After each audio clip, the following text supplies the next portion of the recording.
बताया, भगवान के मित्रता के विषय में बताया। देखो, अगर मित्रता का नाम कहीं पर आवे तो सुदामा और कृष्ण प्रभु का नाम जिह्वा पर आ ही जाता है। भगवान कृष्ण और सुदामा का नाम आ ही जाता है। कहीं उदाहरण देना पड़े मित्रता की तो भगवान कृष्ण और सुदामा का नाम आ जाता है। दरअसल इनकी मित्रता में भक्ति, प्रेम, विश्वास ये ओतप्रोत है, इनकी मित्रता में भरा हुआ है। मित्र हो तो सुदामा की ही तरह होना चाहिए, लेकिन आज की मित्रता ऐसी नहीं है। बोले जब तक ये साथ में लेकर घूम रहा है, इसके पास पैसे हैं, मित्र बने रहो, क्या करना है, फ्री में घूमने को मिल रहा है, खाने को मिल रहा है, ऐशो आराम है। लेकिन जिस दिन उसके पास ये सब ना हो तो बोले हमारे पिताजी को काम है, पिताजी डांटते हैं, घूमना टहलना बंद करना है, तो अब मैं सुधर रहा हूँ। मित्र को बिगाड़ कर स्वयं सुधर रहे हैं। ये दशा है मित्रों की, मित्रों की ये दशा है।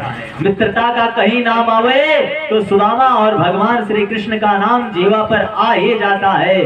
दरअसल इनकी मित्रता में मात्र लेस मात्र भी कोई स्वार्थ का भाव नहीं था, और मित्रता ऐसी ही होनी चाहिए। मित्रता की परिभाषा क्या है कि तप्त हृदय को सरस स्नेह से, अरे जो नहला दे मित्र वही है, और रूखे मन को सरोबोर कर जो नहला दे मित्र वही है। प्रिय वियोग संतप्त चित्त को जो बहला दे मित्र वही है। अरे अश्रुबूद की एक झलक से जो दहला दे मित्र वही है। कौन मित्र है?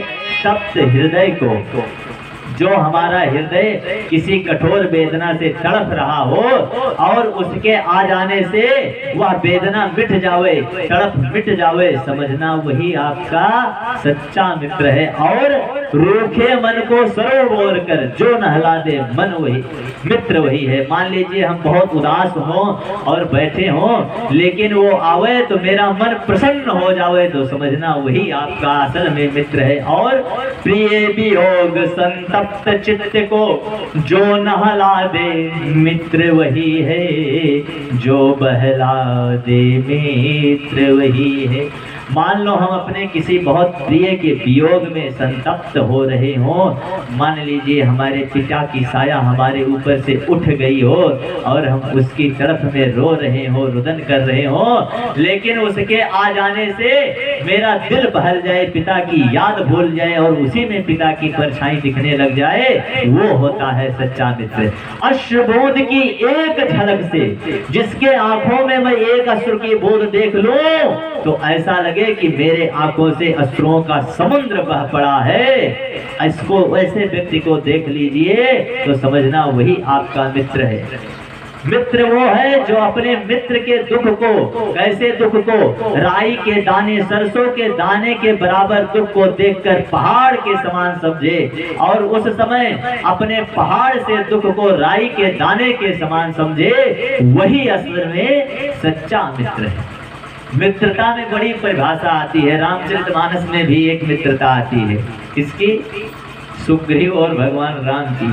बोले आज के समय में अगर ऐसी भी मित्रता हो जाए तब भी बात बन जाए, कुछ बात बन जाए। अगर सुग्रीव और प्रभु राम की तरह ही मित्रता हो जाए तब भी अपना काम बन जाए, लेकिन आज सुग्रीव से भी बेहद दशा हम लोगों की हो गई है। बोले सुग्रीव बात बन जाए, इसका क्या मतलब? सुग्रीव की भी मित्रता में खोट था? बोले हाँ, सुग्रीव की मित्रता भी सच्ची नहीं थी, क्योंकि बाबा जी ने लिखा है कि जब माँ सीता का हरण हो गया, राम लक्ष्मण खोजते हुए पहुंचे, पंपापुर के निकट आए, सुग्रीव के नगर के निकट आए जहां सुग्रीव वास करता था, तो डर के मारे हनुमान जी को भेजा।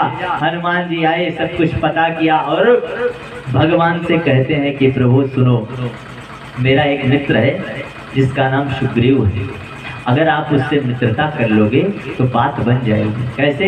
अरे तेहि सन नाथ मैत्री करिए, तेहि सन नाथ मैत्री करिए, और दीन जानते अभय करी जय। उसके साथ चल के, मेरे मित्र सुग्रीव के साथ आप चल के मित्रता करिए और उसको अभय कर दीजिए। ये भी मित्रता बड़ी सुंदर है। हनुमान की और सुग्रीव की भी मित्रता बड़ी सुंदर है। कैसे? बोले तेहिसन नाथ मैत्री कीजिए, प्रभु आप उसके साथ में मित्रता कर लीजिए और क्या करिए? तेहिको नाथ अभय करीजिए, प्रभु आप उसको अभय कर दीजिए। देखिए जान रहे हैं कि इनकी पत्नी खो गई है, उसको खोजना है, लेकिन फिर भी इनकी बात नहीं कर रहे हैं, अपने मित्र की बात कर रहे हैं, सुग्रीव की बात कर रहे हैं कि प्रभु आप उससे मित्रता करके उसे अभय कर दीजिए। और दूसरे शब्दों में कहते हैं हनुमान जी महाराज कि जब आप उसको अभय कर देंगे तब वह क्या करेगा? अरे सो सीता कर खोज कराही, तब सीता की खोज कराएगा। कब? जब आप उसको अभय कर देंगे। तो सो सीता कर खोज कराई और जहाँ तहाँ मरकट कोटि पटाई। यहाँ वहाँ वो करोड़ों बंदरों को भेजकर माँ सीता की खोज कर लेगा, लेकिन कब? जब आप उससे मित्रता करेंगे और उसे अभय करेंगे। तो हनुमान और सुग्रीव की मित्रता भी परम है, लेकिन राम और सुग्रीव की बोले सुनो, राम जी आए, मित्रता हुआ, उसको अभय भी कर दिए, छिप करके बाली का वध भी कर दिए, लेकिन बरसात आ गया।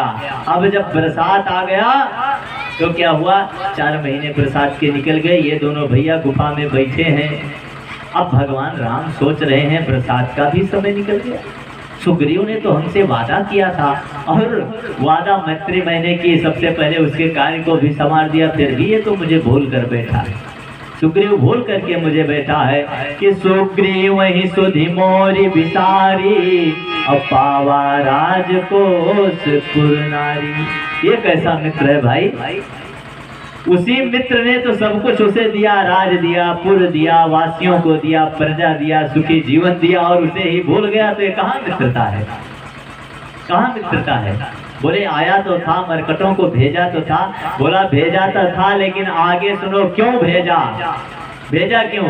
अगर ऐसा राम ने न किया होता तो शायद वह भेजता नहीं। क्या किया राम ने? कि सुग्रीव ही सुधि मोरी बिसारी और पावा राजकोष पुर नारी। लक्ष्मण जी से कहते हैं और उसके बाद कहते हैं भैया क्या करूं? अरे जही सक जही सायक मारा मैं बाली। लक्ष्मण जी से राम जी स्वयं कह रहे हैं कि लक्ष्मण क्या करूं? कि जही सायक मारा मैं बाली, अरे त्यही सर हत्याव मोड़ का काली, त्यही सर हत्याव मोड़ का काली।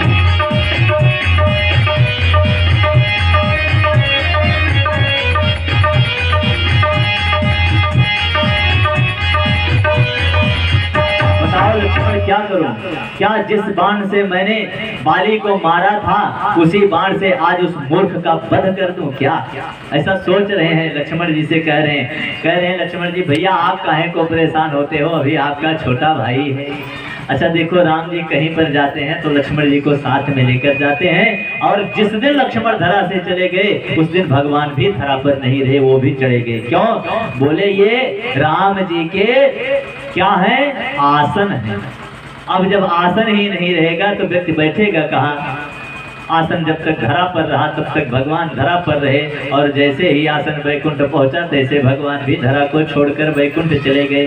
तब राम जी ने ही लक्ष्मण को समझाया कि तब अनुज ही समझावा रघुपति करनासी, अरे भय दिखाई ले आयो तात सखा सुग्रीव। जाओ भय दिखाओ, उसको लेकर आओ। तब लक्ष्मण जी गए और भय दिखाया, तब जाकर के सुग्रीव आया था। ऐसे आने वाला सुग्रीव भी नहीं था, क्योंकि उसे राज मिल गया, पुर मिल गया, बढ़िया वैभव, आलसी भोग कर रहा है, राज्य का भोग कर रहा है, काहे मित्रता की ख्याल करे हो। तो सुग्रीव और राम जैसी भी मित्रता हो जाए तो भी ठीक है कि एक बार फोन करेंगे, तू आ नहीं रहा है, बड़ा उद्दंड हो गया है, मानना पड़ेगा, तब आ जाओ अपने काम, तो भी ठीक है। लेकिन आजकल वैसे भी नहीं रह गए। बोले फोन करते रहो, कहाँ हो भैया? अभी गोसाईगंज में। कब तक पहुँचोगे भाई? फंस गए हैं, अब तो आज नहीं आ पाएंगे। क्या करोगे? बैठा है घर में, जाओ, कुछ नहीं कर सकते। आज ऐसे एक मित्र की कथा सुखदेव स्वामी सुनाते हैं। किसको? राजा परीक्षित को कहते हैं, परीक्षित सुनो, भगवान के एक बहुत प्रिय मित्र हैं। कौन है वो? कृष्णासीत सखा काशिद ब्राह्मणो ब्रह्मवेत्तमः विरक्त इंद्रियार्थेषु प्रशांतात्मा जितेंद्रियः। काशिद भगवान के कोई एक मित्र है, नाम क्या है ये भागवत में स्पष्ट नहीं है। अन्य पुराणों ने कहा कि वो ब्राह्मण सुदामा ही थे। कृष्णास्यासित सखा काशिद ब्राह्मणो ब्रह्मवित्तमा, वो जो उनका मित्र है वो ब्राह्मण है, वो ब्रह्मवित्तमा, ब्रह्म को जानने वाला है। और क्या है? विरक्त इंद्रियेषु, अपने इंद्रियों से विरक्त हो चुका है। लोग कहते हैं कि सुदामा बड़ा दरिद्र था। अच्छा, मैंने एक विडंबना और देखी, सनातन का उपहास तो देखो किसके द्वारा होता है? अपनों के ही द्वारा होता है।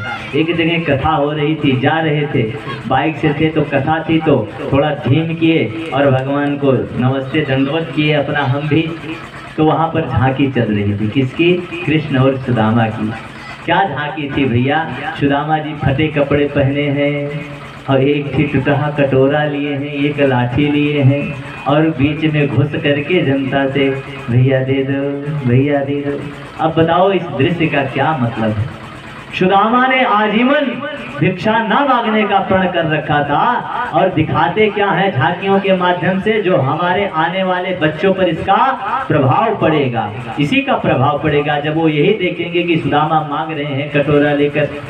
और क्या दिखाते हैं? बोले जब महल के सामने पहुंचे, बोले मैं द्वारिकाधीश का मित्र हूँ। तो क्या किया दूतों ने, जो द्वारपाल खड़े हैं उन्होंने धक्का देकर भगा दिया। क्या मूर्खों जैसी बात करते हो? भगवान श्री कृष्ण का बहुत ही कड़े शब्दों में आदेश था कि किसी भी ब्राह्मण संत यदि द्वार पर आ जाए तो उसका पूजन करके लाया जाए। वो कैसे भी किसी भी हालत में हो उसका निरादर नहीं हो सकता है। भगवान के द्वार से एक ब्राह्मण का निरादर हो जाए, ये कैसी विडंबना है। भजन भी वही गा दिए हैं, भजन में भी गाया है, वही सब सुन रहे हैं, वही जान रहे हैं। भगवान के यहाँ पहुंचे तो भगा दिए गए। भगवान के दरबार से कभी ब्राह्मणों का अपमान नहीं होता।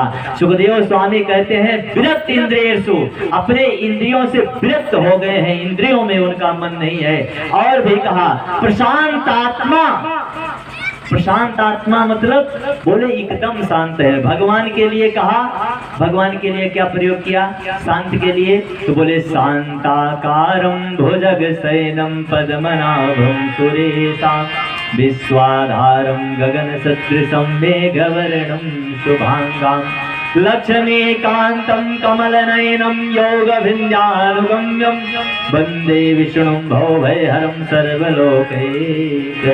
भगवान क्या है? नारायण शांताकारं, बहुत शांत है। भगवान नारायण शांत है, लेकिन ये ध्यान रखना जब शांत व्यक्ति को क्रोध आता है तो वो सबसे क्रोधी हो जाता है। शांत जो बहुत दिखाई पड़े जान लेना, अगर थोड़ा सा भी इधर उधर किए तो क्रोध बड़ी जल्दी आएगा। लेकिन सुदामा के लिए क्या उपमा दिए? बोले प्रशांतात्मा, शांत व्यक्ति को क्रोध आ सकता है, लेकिन प्रशांतात्मा बोले स्वप्न में भी जिसे क्रोध का बोध ना हो वो है सुदामा। और जितेंद्रिय, अपने को एकदम इंद्रियों को जीत कर बैठे हैं, ऐसे हैं सुदामा। इनका किसी के यहाँ भिक्षा मांगने के लिए नहीं जाते, गरीबी के कारण ये गरीब है। देखो निर्धनता और गरीबता में अंतर है। गरीब होना आम बात है, लेकिन निर्धन बोले दरिद्रता ये दूसरी बात है। दरिद्रता क्या है? बोले एक संत जी थे, वो एक मार्ग से जा रहे थे तो उन्होंने देखा कि एक फूटी कौड़ी बची है, फूटी कौड़ी पड़ी है। ये वृद्ध लोग जानते होंगे फूटी कौड़ी का क्या परिणाम है। ये बहुत छोटा है, बहुत छोटा, पैसे से भी छोटा है। पैसे का कई भाग किया जाए, स्लोहा भाग फूटी कौड़ी का भी आधा फूटी कौड़ी होता है। वो पा गए तो उसको अपने लेकर के झोली में डाल दिए। चेले ने कहा बाबा ये का करवा? तो फूटी कौड़ी है, कौड़ी होती चलो फिर भी समझते, फूटी कौड़ी का करोगे? बोले बेटा कोई दरिद्र मिल जाएगा तो दे देंगे, कोई दरिद्र मिल जाएगा जिस फूटी कौड़ी को दे देंगे। बोले महाराज इतनी फूटी कौड़ी का दरिद्रपन कहाँ किसको पड़ा है, इतना दरिद्र कौन होगा, उसको क्या पता दरिद्र किसे कहते हैं। बोले ठीक है। रास्ते में चढ़े तभी देख रहे हैं सामने से कुछ घोड़े पर बैठे सैनिक आ रहे हैं, आवाज करते हट जाओ, राजा की सवारी आ रही है, राजा की सवारी आ रही। सभी खटाखट बगल होते चले जा रहे हैं, लेकिन संत जी नहीं बगल हुए, वो हाथ दिए जा रहे हैं, रुको रुको रुको भाई क्या बात है। बोले देखो महाराज बगल हो जाओ, राजा की सवारी आ रही है, राजा आ रहे हैं। कहाँ जा रहे हैं? बोले पूर्व देश से आ रहे हैं, पश्चिम के राजा के ऊपर चढ़ाई करेंगे, उसके राज्य को अपने राज्य में मिलाएंगे। मार्ग छोड़ दिया, जाओ भैया। अब जैसे ही राजा की सवारी आगे बढ़ी, तैसे आगे आगे रथ के खड़े हो गए संत जी। राजा ने कहा क्या बात है बाबा, बोलो। बोले क्या, कहाँ जा रहे हो? बोले मैं पश्चिम देश के राजा के ऊपर चढ़ाई करूंगा, उत्तर के राजा को जीत लिया, दक्षिण के राजा को जीत लिया, अब पूरब उत्तर दक्षिण तीनों दिशाएं मेरी हो गई हैं, पश्चिम बचा हुआ है, आज इसको बिना जीते नहीं मानेंगे। बोले ठीक है, जाना जीत लेना, एक बार उतरो, कुछ देना है तुमको, कहा देना है? संत ने राजा ने सोचा भाई संत है, हो सकता है कुछ विजय उजय का आशीर्वाद दे दे। तुरंत उतरा रथ से स्वार्थ में और खड़ा हुआ। बोले हाथ बढ़ाओ, हाथ बढ़ाया, तो ऐसे ही झोली से निकाले, फूटी कौड़ी रख दिए हाथ में। बोले लो। अब वो जो हाथ खोल के देखे, ये क्या दिया बाबा आपने? ये तो फूटी कौड़ी है। बोले सच में फूटी कौड़ी की आवश्यकता तुझे ही है, जिसके पास इतना सब कुछ भरा है कि पूर्व देश का राजा है, फिर भी उसे उत्तर भी चाहिए, दक्षिण भी चाहिए, पश्चिम भी चाहिए। अरे तेरे को एक राज मिल गया है, उसी में प्रजा का सही से पालन कर ले, काहे व्यर्थ में पड़ा है। इसे कहते हैं दारिद्र्य, जिसे और पाने की चाह हो। अन्य पुराणों का मत है कि जो सुशीला जी की पत्नी है, इनका स्वभाव थोड़ा है क्या, दरिद्रासीत, इनका स्वभाव थोड़ा दरिद्र स्वभाव का है। आखिर हो भी क्यों ना, क्योंकि उनको अपने बच्चों का कष्ट नहीं देखा जाता। क्यों? क्योंकि कभी कभी सुदामा के ऐसे दिन आ जाते हैं कि इनका देखो भाई एक धर्म है, ये 5 द्वार पे जाते हैं लेकिन मांगते नहीं, केवल अलग लगाते हैं श्री कृष्णा श्री कृष्णा। जिसको समझ में आवे कुछ दिया तो ठीक है, नहीं तो चल पड़े आगे बढ़े। लेकिन एक दिन की ऐसी विडंबना, कई दिन बीत गए और कुछ खाने को नहीं मिला। जब कुछ खाने को नहीं मिला तो इनके बच्चे भूख से तड़प रहे हैं। सुदामा के बच्चे, कहीं पर 4 बच्चों का प्रमाण है, कहीं पर 10 बच्चों का प्रमाण है। शास्त्र कहता है कल्प भेद के अनुसार समझ लो, जिसे जो अच्छा लगे, जिसमें ज़्यादा जिसकी रुचि बन जाए, जिसकी ज़्यादा रुचि जिसमें बन जाए उसी को समझ लो। कोई शास्त्रकार 10 पुत्र मानते हैं और कोई 4 संतानें मानती हैं। जो भी रहा हो, लेकिन इनकी जो जीवन यातना, ये बड़े ही गरीबी में अपने जीवन को बिता रहे हैं, लेकिन कभी किसी से कुछ मांगा नहीं है। मांगने का इनका कोई विचार नहीं होता है। एक दिन की बात है, इधर कई दिन बीत गए, इनके बेटे भूख से तड़प रहे हैं, इनके बेटे भूख से तड़प रहे हैं। तो एक दिन क्या हुआ, सुदामा जी घर पर नहीं थे, तभी इनके घर पर एक और भिखारी आ गया। भगवान के ही मानव माध्यम से वो आकर पहुंचा, अलख जगाया तो बोली कि देखो अभी हमारा घर अशुद्ध है। क्यों? क्योंकि यहाँ पर जन्म हुआ है, जन्म हो जाए तो घर अशुद्ध हो जाता है, इसलिए मैं भिक्षा नहीं दे सकती। अब घर में तो कुछ है नहीं, बहाना किया। तो बोले भाई कितने दिन हो गया, मासेन शुद्धंति, मांस में शुद्ध हो जाता है। बोले देखो जिसका जन्म हुआ हो वो दरिद्र नारायण है। वो समझ गए तो उन्होंने अंदर से बाहर से ये आवाज लगाया, क्या ये कृष्ण सुदामा जी का घर है? बोले हाँ, सुदामा ब्राह्मण का ही है, मैं उनकी पत्नी सुशीला। बोले देखो जब आपके यहाँ दरिद्र नारायण ने जन्म ले लिया है तो एक नारायण द्वारिका में भी जन्मे हैं, उनके पास चले जाओ, तुम्हारा सारा कष्ट दूर हो जाएगा।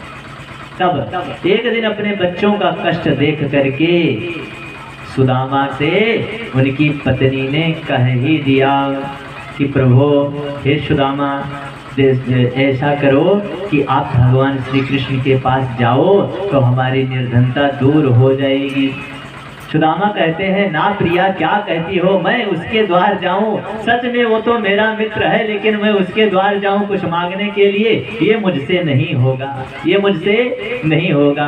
तो सुशीला कहती हैं, देखो अगर आपके यहाँ कोदो सावा ये भी होता, पेट ना भी भरता, या कोदो सावा ही पेट भर कर मिल जाता, तो मैं आपसे कभी मांगने के लिए नहीं कहती।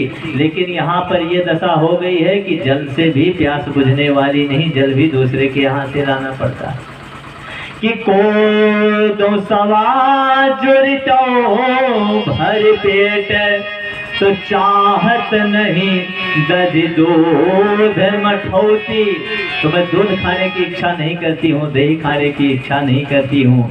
अरे शीत वितीत जो सियात ही हो हटती, पर तुम्हें ना हटौती। कपड़ा भी नहीं जुड़ रहा है, अगर जोड़कर भी कपड़ा पहनकर जुड़ने को मिल जाए, कि जोड़ जोड़ कर ही कपड़ा पहनने को पूरा हो जाए, तो भी मैं आपको ना पटाती और आपसे हठौती, हठ ना करती। कहाँ? द्वारिका जाने के लिए। लेकिन नाथ, अरे जो जननी नहीं तो सो तुम्हें, तो काहे को द्वारिका फेरी पठौती।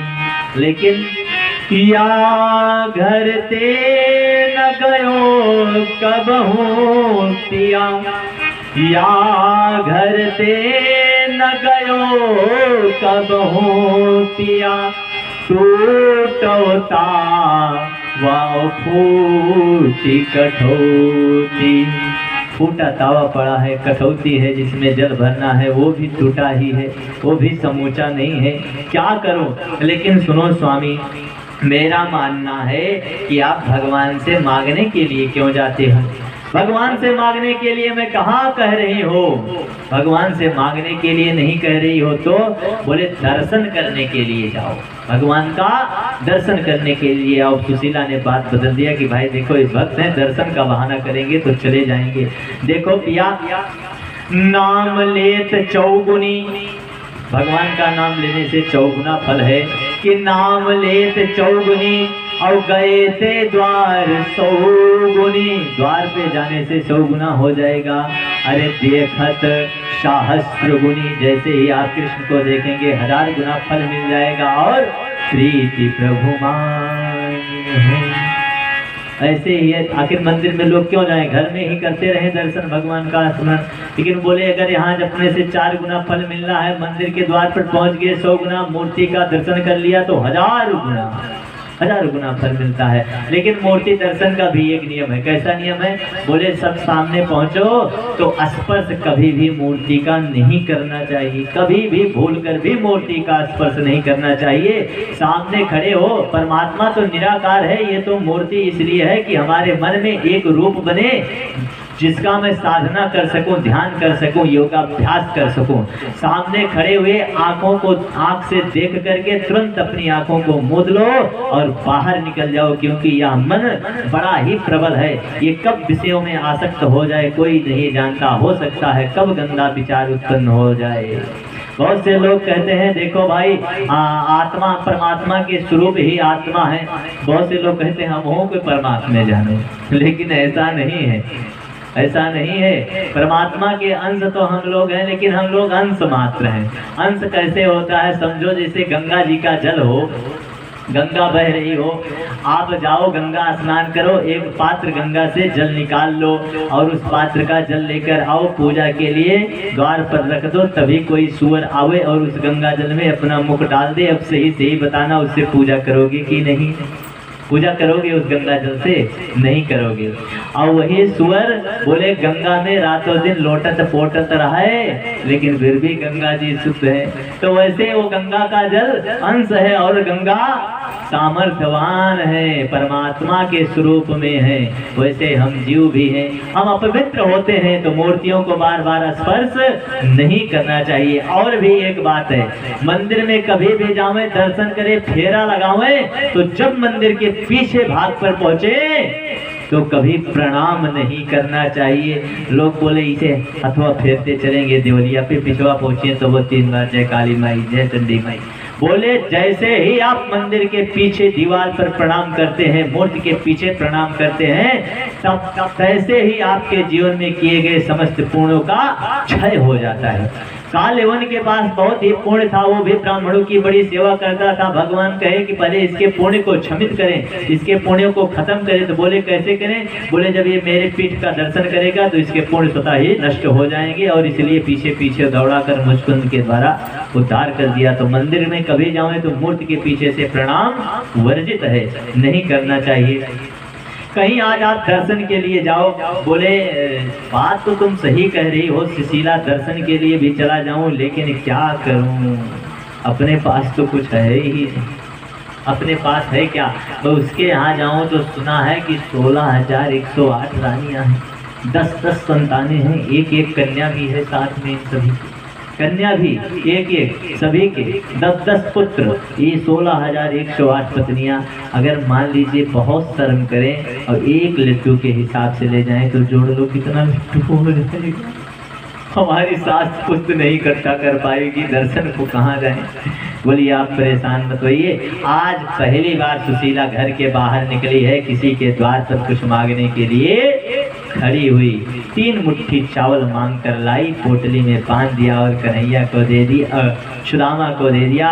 सुदामा भी भगवान का स्मरण करते हुए, हरि गुण गाते हुए चल पड़े द्वारिकापुरी को भगवान का स्मरण करते हुए। श्री कृष्ण गोविंद हरे मुरारे, हे नाथ नारायण